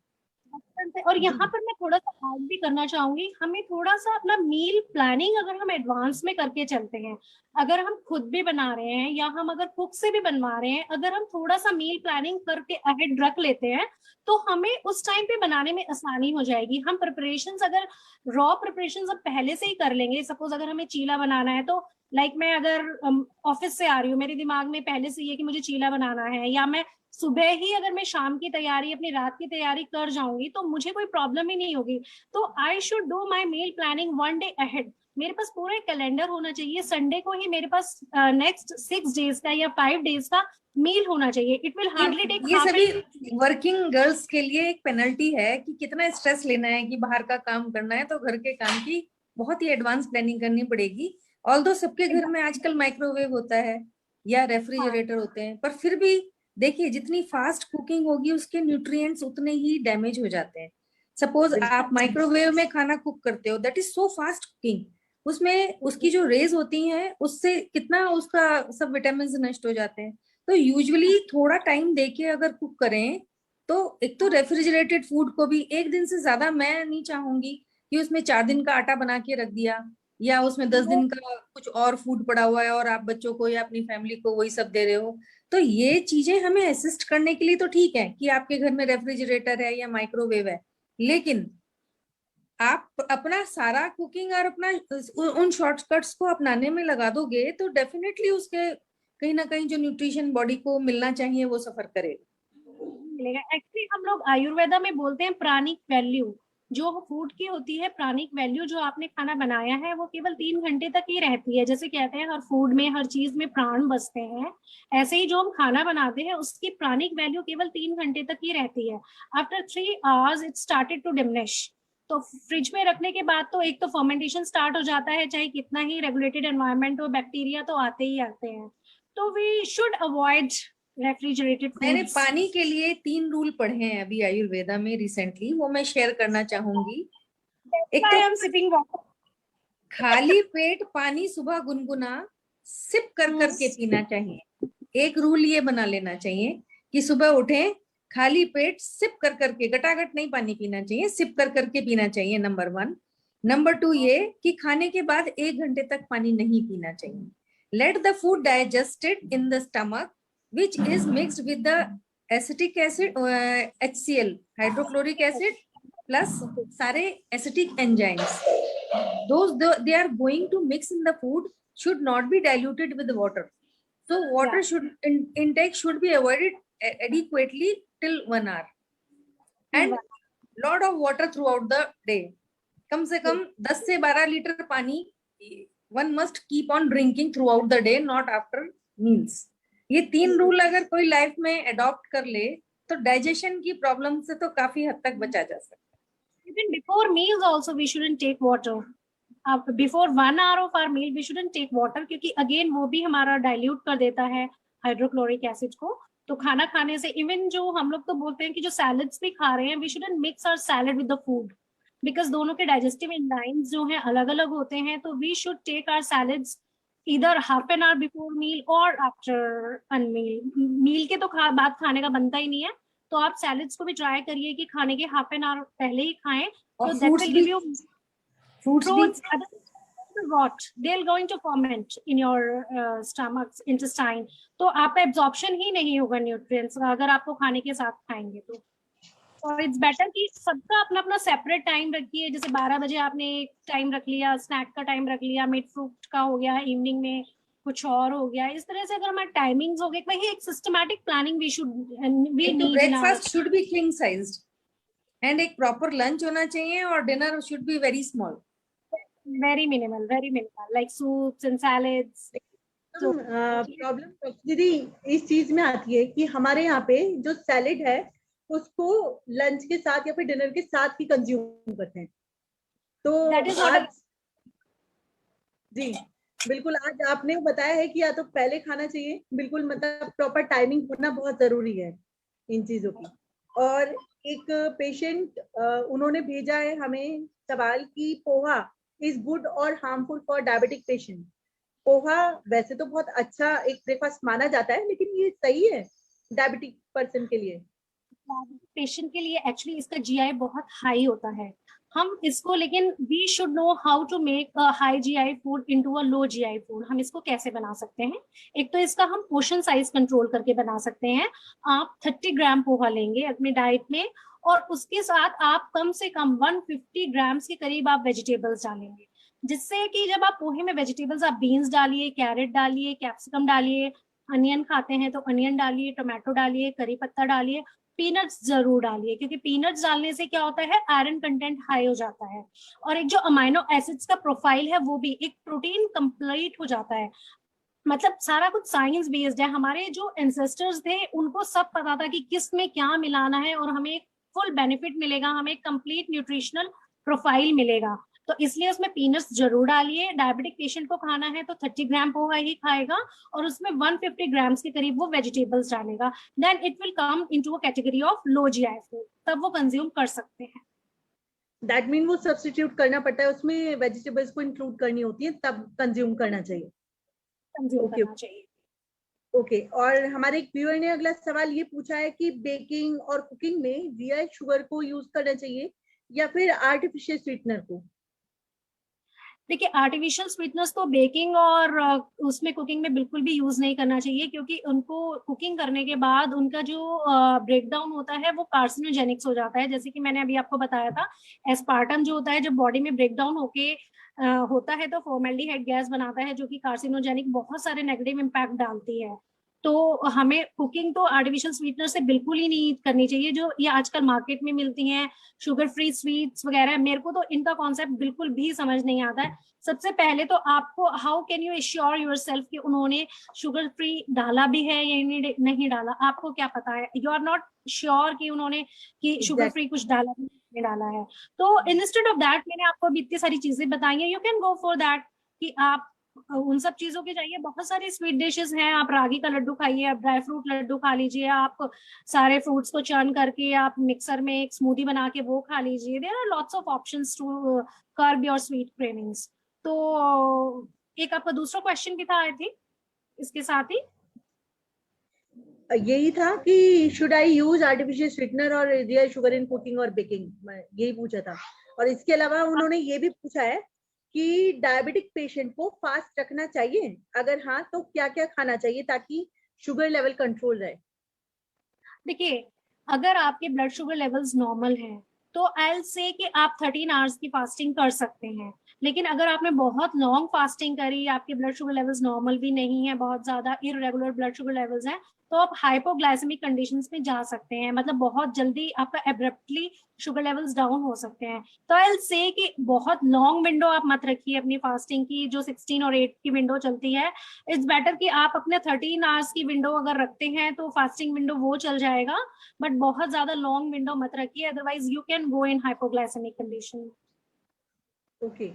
तो क्या वो जैसे फास्टिंग में हमारे इंडिया में जो फास्ट खोला जाता है वो कुट्टू की पकौड़ी, कुट्टू की पूरी, इन चीजों से हाँ खोला जाता है, तो क्या वो ये चीज हाँ, कंज्यूम कर सकते हैं? कूटू बहुत अच्छा है। देखिए, ग्रेन बहुत अच्छा है, सीडो ग्रेन है बहुत, इसमें जो अमाइनो एसिड्स हैं, दिस इज द ग्रेन जिसमें हमें सारे के सारे अमाइनो एसिड्स मिलते हैं। All essential amino acids are present in kuttu, in buckwheat आटा। लेकिन हम उसको क्या करते हैं, फ्राई करके उसके सारा न्यूट्रिशन उसका खराब कर देते हैं। ठीक है, तो उसको हेल्दी वे में कैसे खा सकते हैं, उसको हम उसके अंदर घिया ग्रेट करके उसका आप चीला बना सकते हैं। और इन दिनों थोड़ा गर्मी बहुत ज्यादा है तो उसको आप कर्ड के साथ खाइए, घिया के रायते के साथ खाइए, या आप खीरे के रायते के साथ खाइए। तो उससे जो कूटो हीट प्रोड्यूस करता है बॉडी में, वो एक कूलिंग नेचर में कन्वर्ट हो जाएगा। तो buckwheat is a very good grain, वो डायबिटिक पेशेंट्स बहुत आराम से खा सकते हैं। In fact anyone can have that buckwheat, उसका चीला, उसको रोटी में भी बना के खा सकते हैं, but don't eat as a pakodi और पूरी। चीला खा लीजिए, बहुत कम घी में आप उसको सेकिए नॉन स्टिक पैन पे, और चीला बना के आप घिया के साथ, हमारी कोई भी मुस्लिम बहनें जो एक रमजान के महीनों में एक एक महीना फास्टिंग रहती हैं, इन लोगों के यहाँ भी मैंने कई बार पूछा कि भाई आप लोग फास्ट कैसे खोलते हो, तो ये भी बहुत फ्राइड खाना, पकौड़े और बहुत ज्यादा गरिष्ठ रात भर खाते हैं। तो अगर मुस्लिम बहनें इस बात का ध्यान रखें कि उनकी फैमिली में भी डायबिटिक हो सकते हैं, कि कहाँ तो 12 घंटे का एकदम फास्ट चल रहा है और उसके बाद बहुत फ्राइड अवॉइड करना चाहिए या बहुत मीठी चीजें अवॉइड कर। बिल्कुल बिल्कुल। In fact we should open our fast with some salad, बहुत लाइट फूड से हमें खोलना चाहिए, with salad, with some vegetable juice. एकदम से हमें मतलब ग्रेन भी एकदम से नहीं खाना चाहिए, हमें लाइट फूड से कि आप वेजिटेबल जूस लें या सैलेड लें, थोड़ा थोड़ा करके उसको खोलना चाहिए कि एकदम से, अदरवाइज डाइजेस्टिव सिस्टम पे लोड पड़ता है, क्योंकि अभी तक तो वो क्लीनिंग के प्रोसेस में था, अभी तक उसने तो कुछ नहीं खाया और एकदम से आपने उसको हाई फैट वाला मील दे दिया है, तो it becomes a toll on your digestive system. तो उसको धीरे धीरे एक प्रोसेस में लाइए आप उसे, विद वेजिटेबल जूस और with some vegetables instead of that fried. जी, वेजिटेबल जूस की बात हुई है तो मैं ये पूछना चाहूंगी कि करेले का जूस बहुत ज्यादा रिकमेंड किया जाता है, लेकिन Yes. ने हमसे सवाल पूछा है कि वो करेले का जूस जब लेती हैं तो उनको बिल्कुल भी सूट नहीं करता, उनको लूज मोशन और वॉमिटिंग इस तरह की प्रॉब्लम हो जाती है, तो क्या ये करेले के जूस की वजह से होता है? देखिए, माइट भी पॉसिबल उनको हो, और हो सकता है वो करेले की क्वांटिटी बहुत ज्यादा ले लेती हो। आप खाली करेले का मत लीजिए, करेले के साथ आप करेले का आप थोड़ा सा पिंच लीजिए, आप 2 इंच के करीब करेला ले लीजिए, थोड़ा सा आप टोमेटो लीजिए, थोड़ा सा आप क्यूकम्बर लीजिए, थोड़ा सा आप बीटरूट लीजिए, थोड़ा सा आप कैरेट लीजिए। ये आप एक कॉम्बिनेशन बना सकते हैं अपना, कभी कुछ मिक्स कर लिया, कभी कुछ मिक्स कर लिया, इस तरह से आप उसको जूस करके आप ले सकते हैं। अल्टीमेटली हमारा एम है कि बिटर गॉड करेला जो है हमारी बॉडी में थोड़ा सा जाना चाहिए फॉर द डायबिटिक पेशेंट्स। तो और वैसे भी हर एक के लिए, और स्पेशली मॉनसून में तो जो बिटर फूड जो है वो हमें कंज्यूम करना ही चाहिए। तो उसको वो उन चीजों के साथ मिक्स करके उसका जूस निकालें तो उनको शायद ये प्रॉब्लम ना आए। जी, और एक व्यूअर ने हमें ये भी सवाल भेजा है अदिति जी की protein powder can be use if we are in weight loss process, if yes तो कितनी क्वांटिटी में लेना चाहिए? Yes yes. अगर मार्केट में सपोज कोई चीज आ रही है कि ये हेल्दी है, तो सारी की सारी दुनिया उसके पीछे हो जाएगी, यार ये हेल्दी है मैं खा लूं, उसके रेपरकशंस कुछ नहीं देखने। प्रोटीन पाउडर्स में कभी उसके इंग्रेडिएंट्स देखे हैं क्या होते हैं? प्रोटीन पाउडर्स में इंग्रेडिएंट्स नॉर्मली होते हैं soybean, plant protein, I am talking about the plant protein, और उसी का ही एब्जॉर्प्शन अच्छा होता है। सोयाबीन होता है, पीज होती हैं, पीनट्स भी होते हैं in some cases, rice, potato, hemp seeds. तो जब ये सब चीजें वेजिटेबल्स ही उसमें डली हुई हैं, तो आप ये वैसे ही क्यों नहीं खा लेते? उसको प्रोसेस्ड फॉर्म में क्यों खाना है? प्रोटीन पाउडर में एक्स्ट्रा शुगर्स भी होती हैं, उसमें माल्टोडेक्स्ट्रिन भी होता है, उसमें थिकनर्स होते हैं, उसमें प्रिजर्वेटिव्स होते हैं, फ्लेवरिंग एजेंट्स होते हैं, कलर्स होते हैं। तो इतना सारा टॉक्सिन लोड अपने बॉडी को दोगे किस लिए? Just to have some protein. Protein के लिए हमारे पास इतनी चीजें हैं, आप उनको तो कंज्यूम करिए पहले। आप अपनी घर की दालें खाइए, आप सोयाबीन खाइए, आप टोफू खाइए, आप पनीर खाइए, आप किनोआ खाइए, ये मूंगफली के दाने खाइए, इतनी सारी प्रोटीन चीजें हैं। अगर आप इन सबको, सारे सीड्स हैं, नट्स हैं, सनफ्लावर सीड्स है, फ्लैक्स सीड्स है, सेसमे सीड्स है, we are having lots of things for protein, तो why to go for the protein powders? तो मुझे पाउडर्स पर्सनली नहीं पसंद है।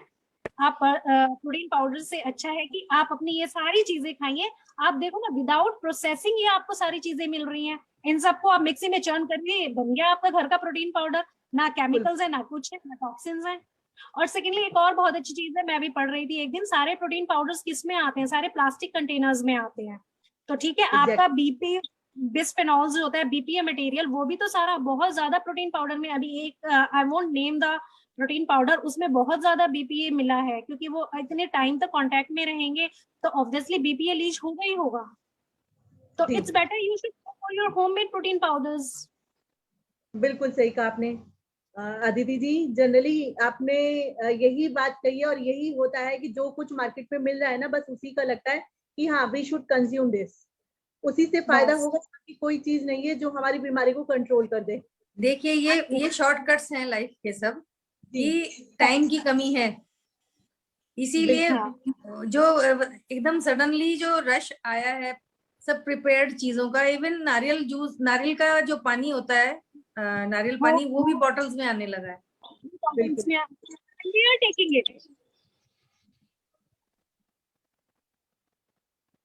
जी बिल्कुल सही कहा आपने डॉक्टर, कि हम उसे कंज्यूम करें वो इसलिए मार्केट में आए हैं। तो मेन तो कंज्यूमर ही क्रिएट करता है मार्केट की demand.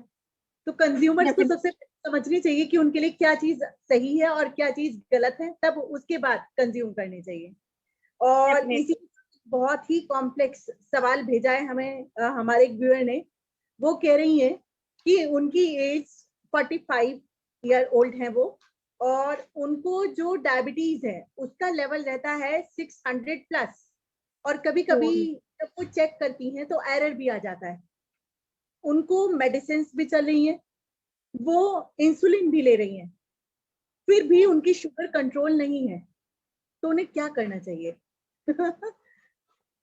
Though it's a very personalized question, फिर भी I'll try to answer it. सबसे पहले तो एक तो देखिए, मुझे ये नहीं पता कि what kind of diet she is having, वो अपने डाइट में क्या ले रही हैं क्या नहीं ले रही है। फिर भी एक मैं जनरल बेसिस पे बताना चाहूंगी उनके लिए एक डाइट प्लान क्या हो सकता है, वो मैं बता देती हूँ। कि सबसे पहले तो वो सुबह उठ के, अभी जैसे डॉक्टर रेणु जी ने बताया कि हमें एक ल्यूकवार्म वाटर पीना चाहिए सुबह उठते ही। तो सबसे पहले तो हमें वो पीना चाहिए। उसका रीजन ये होता है कि हमारी बॉडी में ओवरनाइट जितने भी टॉक्सिन्स एक्यूमुलेट होते हैं, बॉडी में जितनी भी प्रोसेसिंग होती है, जितने भी सारे बॉडी सिस्टम काम करती है, रिपेयरिंग वगैरह का काम रात को ही होता है, तो उसके दौरान सारे के सारे टॉक्सिन्स हमारी बॉडी में एक्यूमुलेट हो जाते हैं। उन टॉक्सिन्स को निकालने के लिए हमें सुबह, अगर हम जब एक ग्लास गर्म पानी अगर सिप कर करके पीते हैं, तो वो टॉक्सिन्स का रिमूवल हो जाता है। एक पॉइंट ये है कि यहाँ पर जो हमें पानी पीना चाहिए, तो ऐसा नहीं है हमें उठते ही पहले ब्रश करना चाहिए। विद इन दैट सलाइवा जो हमारे माउथ में होती है, उसको हमें एनगल्फ करना चाहिए, क्योंकि वो हमारा जो एसिडिक मीडियम है अंदर का, जो स्टमक का, उसको एल्कलाइन बनाती है धीरे धीरे करके, हमारा मतलब पीएच बैलेंस करती है सलाइवा। तो इसलिए हमें उस सलाइवा को भी एनगल्फ करना चाहिए। दूसरा, क्योंकि वो हाईली डायबिटिक है, इसलिए उन्हें 1 टीस्पून हमारा मेथी दाना आता है, वो रात को भिगो के सुबह उसको पीना, सुबह उसके पानी को पीना चाहिए, और उस मेथी दाने को च्यू करके उसे खाना चाहिए। मेथी दाने में 2 तरीके से फायदा करेगा। एक तो इसमें एक फाइबर होता है, एक ट्राइगोनल करके कंपाउंड होता है, और एक गैलेक्टोमैनन करके फाइबर होता है। तो वो क्या होता है, इंटेस्टाइन की लाइनिंग को एक लेयर बना देता है इंटेस्टाइन की लाइन में। उससे क्या होता है, जब वो एक्वस लेयर बन जाती है वॉल में, तो ग्लूकोज का एब्जॉर्प्शन बहुत स्लो होगा।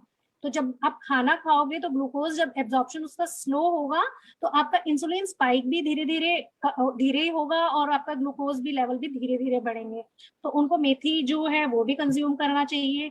एक सिनेमन टी भी वो कंज्यूम कर सकती हैं, वो रात को कंज्यूम कर सकती हैं। और उनको हाई प्रोटीन डाइट ही लेनी है, जैसे सुबह वो स्प्राउट्स लें, दिन में जो है वो जैसे व्हीट का अभी हम आटा डिस्कस कर रहे थे वो ले सकती हैं, या वो इनफैक्ट मिलेट्स की डाइट की तरफ भी जा सकती हैं। साउथ इंडिया में मिलते हैं एक्चुअली मेन 5 श्री धान्या मिलेट्स हैं, दो it's a very long topic. जैसे फॉक्सटेल मिलेट्स हैं, बानियान मिलेट्स हैं, जिसे हम सामक के चावल भी बोलते हैं, और कोडो एक्चुअली ये 5 मिलेट्स हैं, ये बहुत अच्छे काम करते हैं डायबिटिक पेशेंट्स के लिए। तो वो ऑनलाइन मंगवा सकती हैं, अमेजोन से मिलते हैं। उनका वो डोसा भी बना सकती हैं, उनकी इडली भी बन सकती है, उनके बहुत सारी चीजें बनती है, उनका चीला भी बन सकता है, उनके आप पैन पे करके कटलेट्स भी बना सकते हैं। मतलब वो, मैं कहना चाहती हूँ कि वह व्हीट को टोटल एलिमिनेट, उन्हें फिलहाल तो व्हीट को भी टोटल एलिमिनेट कर देना चाहिए, क्योंकि 600 इज टू मच। तो व्हीट को बिल्कुल एलिमिनेट करके उन्हें थोड़ा सा इन पे श्री धानिया मिलेट्स पे आना चाहिए। ज्वार थोड़ा सा ले सकती हैं, वो रागी ले सकती हैं, इनकी रोटी, वेजिटेबल्स, और इवनिंग में जैसे वो मखाना ले सकती हैं, स्प्राउट्स ले सकती हैं, और डिनर में again soup and salad will go for her. तो बाकी तो ऐसा बहुत पर्सनलाइज्ड है, तो उनकी डाइट के बारे में मुझे पता चले, only then I can tell her कि क्या क्या चेंजेस हो सकते हैं। अभी हमने डाइट इनटेक की बात की, जितनी कैलोरीज हमने खाई है उन्हें खर्चने की भी तो बात करनी चाहिए ना। वो तो रूटीन में morning evening walk is the must. जो यहाँ में कि जो ये डायबिटिक लोग हैं, उनको एक मंडूक आसन जो है वो बहुत इंपॉर्टेंट है उन लोगों के लिए, क्योंकि वो पैंक्रियास के ऊपर सीधा इम्पैक्ट डालता है, और वो इंसुलिन को भी बहुत अच्छे से सिक्रेट करने की थोड़ी कोशिश करता है। तो डायबिटिक लोगों को along with the walk, exercise and मंडूक आसन जो है वो भी जरूरी है उनके लिए। तो इनफैक्ट दोनों टाइम करना चाहिए। 10,000 steps are mandatory for them, in fact for everyone। जी, बिल्कुल सही कहा आपने आदिति जी।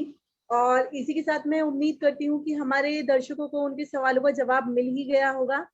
लेकिन फिर भी मैं आपसे एक बात पूछना चाहूंगी कि अभी अभी डॉक्टर दीदी रेणु जी ने कहा था कि पीसीओडी या पीसीओएस इज द फर्स्ट मतलब प्री डायबिटिक कंडीशन। तो ऐसे में अगर किसी को पीसीओडी या पीसीओएस डायग्नोस हुआ है तो उसे किस तरह से अपनी डाइट को कंट्रोल करना चाहिए ताकि डायबिटीज की कंडीशन से बचे? डाइट तो इन्होंने बता ही दिया। हाँ जी, डाइट तो डायबिटीज वाला diet and life style management right from the young age. जैसे ही लड़की युवती बनने के प्रोसेस में आती है और उसके हॉर्मोन्स स्टार्ट हो जाते हैं फंक्शनिंग, तभी से ही मदर्स केयर करें अपनी लड़की की कि उनको डाइट उनको मम्मी माँ ही देगी ना। तो अगर माँ समझदार है तो वो हर एज के लिए अपनी, स्पेशली इस एज की बच्चियों के लिए भी ध्यान देगी। तो बेली फैट जो होता है, ऐसा नहीं कि पूरा ओबेसिटी, स्पेशली जो गर्थ होती है ना एब्डोमेन की, जिसे हम बेली फैट कहते हैं, वो worst deposition of the fat होता है जो आगे महिलाओं को पीसीओडी में परेशान करता है। तो खान पीन के साथ थोड़ा रेगुलर व्यायाम, रेगुलर एक्सरसाइजेस, योगा, तो कुल मिलाकर के हमें वापस अपने एंशिएंट इंडिया की तरफ जाना है। वहां से जो चीजें उठा करके बाहर के लोग, यूएस वगैरह के लोग अब उन चीजों को प्रायोरिटाइज कर रहे हैं अपने लाइफ में, हम क्यों भूल रहे हैं? हमारी जनरेशन को हम क्यों नहीं बताएंगे? ये तो हमारी ड्यूटी है ना कि हम अपनी जो नए बच्चे हैं, नई जनरेशन के बच्चे हैं, उन्हें हम ही तो समझाएंगे। तो हमारी मदर्स का या हमारी जितनी भी महिलाएं हैं परिवारों में जो जिम्मेदारी, दोहरी जिम्मेदारी भी देखती हैं, बाहर की और घर की, ये उनकी जिम्मेदारी और बढ़ जाती है कि हम अपने बच्चों को क्या दें। अपनी नई पीढ़ी के जो नौजवान बच्चे हैं उनको सही से अपना एंशिएंट इंडिया के बारे में डाइट, लाइफस्टाइल, योगा उनसे इंट्रोड्यूस करा के चले। और मार्केटिंग तो देखिए, फूड की बिजनेस सबका है, तो अब ये जरूर कंज्यूमर की जिम्मेदारी है कि उसे क्या लेना है, क्या नहीं लेना है। एज अदिति राइटली सेड कि ये मार्केट बिल्कुल सही बात है, हम ही बनाते हैं। Consumer always take the demand. यहाँ पर मैं एक बात ऐड करना चाहूंगी फॉर द पीसीओडी पेशेंट्स। उन लोगों को एक तो डेयरी भी बहुत लिमिटेड उसमें लेना चाहिए, क्योंकि डेयरी में क्या होता है आजकल, जितना भी आजकल क्या बहुत टाइम से ही जो हम दूध निकालते हैं ये सब एस्ट्रोजन हार्मोन्स या बहुत सारे हार्मोन्स वगैरह, इंजेक्शंस वगैरह दे के, ऑक्सीटोसिन वगैरह का दे के जो निकालते हैं, और वही हम जो मिल्क कंज्यूम कर रहे हैं, तो that also creates a hormonal imbalance in girls. So we should avoid dairy. दूसरा, हमें प्लास्टिक भी अपनी लाइफ से निकालना होगा, क्योंकि प्लास्टिक में क्या होता है, जेनो एस्ट्रोजन केमिकल कंपाउंड होता है। तो जीनो एस्ट्रोजन मिमिक करता है हमारी बॉडी के एस्ट्रोजन से, तो उससे भी बॉडी में डिसबैलेंस होता है। तो जिनको भी पीसीओडी की प्रॉब्लम है या नहीं भी है, तो we should avoid plastic containers in our life. और डाइटरी सप्लीमेंट में एक तो उन लोगों को विटामिन सी रिच फूड्स बहुत लेने चाहिए, जितने भी सिट्रस फूड्स हैं वो लें, सब लेमन लें।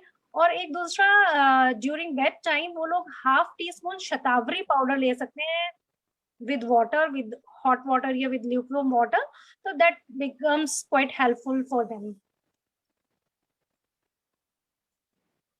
जी, बहुत बहुत धन्यवाद डॉक्टर दीदी। आज से मतलब आप भी हमारे डॉक्टर दीदी अदिति जैन जी और बहुत बहुत धन्यवाद डॉक्टर दीदी रेणु अग्रवाल जी, आपका भी। आप हमारे साथ आज जुड़े और अपने बहुत ही बिजी शेड्यूल में से ये बहुत ही कीमती पल हमारे लिए निकाले और हमारे दर्शकों को डाइट प्लान के बारे में, डाइटरी अप्रोच के बारे में जानकारी दी। और मैं इसी के साथ आशा करती हूँ कि हमारे सभी व्यूअर्स को डाइट से रिलेटेड उनके क्वेश्चंस का जवाब मिल गया होगा, क्योंकि कुछ क्वेश्चंस उनके पहले के जो पेंडिंग थे और हमें व्हाट्सएप पे भी भेजे गए थे, तो एक एक करके सबके क्वेश्चंस पूछ पाना पॉसिबल नहीं होता, लेकिन अदिति जैन जी ने सभी अप्रोचेस को कवर कर दिया है। जैसे कि फल कौन सा खाना चाहिए, कौन सा नहीं खाना चाहिए, घी, तेल कौन सा यूज करना चाहिए या कितना यूज करना चाहिए, कैलोरी का इंटेक कितना होना चाहिए, ये सब कुछ कवर हो चुका है, तो मिल गया होगा। और इसी के साथ मैं और डॉक्टर रेणु अग्रवाल जी से पूछना चाहूंगी कि क्या वो हमारे महिला वर्ग को कोई खास मैसेज देना चाहेंगी? एक लाइन का मैसेज, किचन से ना भागे और अपनी डिपेंडेंसी मेड्स पर कम कर। अपने हाथ से प्यार से बनाया हुआ खाना परिवार के मन को भी लगेगा और तन को भी लगेगा। जी बिल्कुल सही कहा आपने डॉक्टर दीदी। और अब मैं रिक्वेस्ट करूंगी अदिति जी से कि क्या आप हमारे महिला वर्ग को, हमारी लड़कियों को, महिलाओं को कुछ स्पेशल मैसेज देना चाहेंगी ताकि वो इन समस्याओं से बच सकें, उस बात को ध्यान रखते हुए। बिल्कुल, मैं ये देना चाहूंगी कि आप अपने बच्चों को, एक्चुअली एक तो हमारी जनरेशन हो गई, एक जो अपकमिंग जनरेशन हैं उनके लिए क्या है, मैं उनके मतलब जो हमारी जनरेशन है मैं उसको यही बोलना चाहूंगी कि जो अपने बच्चों को सबसे पहले आप हेल्थ की प्रायोरिटी सिखाएं, कि उनके लिए लाइफ में हेल्थ से इम्पोर्टेंट और कुछ नहीं होना चाहिए, क्योंकि अगर आपका बच्चा हेल्दी होगा तो that is a wealth for you. जैसे कि हमने पढ़ा है हेल्थ इज वेल्थ, तो उनको वो केवल हमने पढ़ा है, हम उसको अप्लाई नहीं कर रहे हैं, तो अपने बच्चों को वो अप्लाई करना सिखाइए, बिकॉज जो हम अपने बच्चों को सिखाते हैं वही वो लॉन्गर रन में सीखते भी हैं। जैसे कि ये चीज मैं अपने बेटे के साथ देखती हूँ, मेरा बेटा अगर कोई स्वीट भी खाता है तो सबसे पहले वो पैकेट के पीछे देखता है, मम्मी इसमें कितने ग्राम शुगर है, मैं इतना खा लूं। मतलब बात these है, are the हाँ जी। things can imbibe in our children since childhood। ऐसा नहीं है कि हम उन्हें प्यार प्यार में बहुत ज्यादा खिलाएं, इट्स बेटर हम उन्हें हेल्दी ईटिंग पैटर्न हम ही उन्हें सिखा सकते हैं। तो जी अगर स्वस्थ भारत होगा तो स्वस्थ नेशन होगा। जी जी। तो और इसी के साथ बस एक बात ऐड करना चाहूंगी, हमारे इंडिया में बच्चों को हेल्थ इज वेल्थ के नाम पे जब तक बच्चा गोल मटोल तंदुरुस्त ना हो तब तक उसे हेल्दी माना ही नहीं जाता। तो हाँ मदर्स को ये चीज भी ध्यान रखनी चाहिए कि उन्हें मोटा नहीं बनाना है, उन्हें हेल्दी बनाना है। उनकी बनाना बोन्स, इम्यूनिटी, ये सब कुछ स्ट्रांग होना चाहिए। बिल्कुल। जी। तो बस इसी के साथ अब हम समाप्ति की ओर चलते हैं। बहुत बहुत धन्यवाद अदिति जी। Thank you. बहुत अच्छे से आपने सभी सवालों के जवाब दिए, बहुत अच्छे से आपने पूरे एस्पेक्ट को कवर किया। Thank you so much. Thanks a lot you too. Okay. Okay, thank you so much doctor ji, Renu ji. आपकी थैंक यू हमेशा वेरी ही मच। कोशिश जो कुछ नया मैसेज देने की, हमारी महिलाओं को सभी तक जागरूकता पहुंचाने की, उनकी हेल्थ से रिलेटेड और वेरियस टॉपिक से रिलेटेड, बहुत बहुत धन्यवाद। थैंक सभी यू की वेरी तरफ, दर्शकों की तरफ से बहुत बहुत धन्यवाद। और आप सभी दर्शकों का भी बहुत बहुत धन्यवाद। आप सभी हमारे साथ जुड़े और हमारे कार्यक्रम को सक्सेसफुल बनाने में योगदान दिया। बहुत बहुत धन्यवाद। मिलते हैं अपने अगले महीने के सेशन में डॉक्टर दीदी के साथ मन की बात।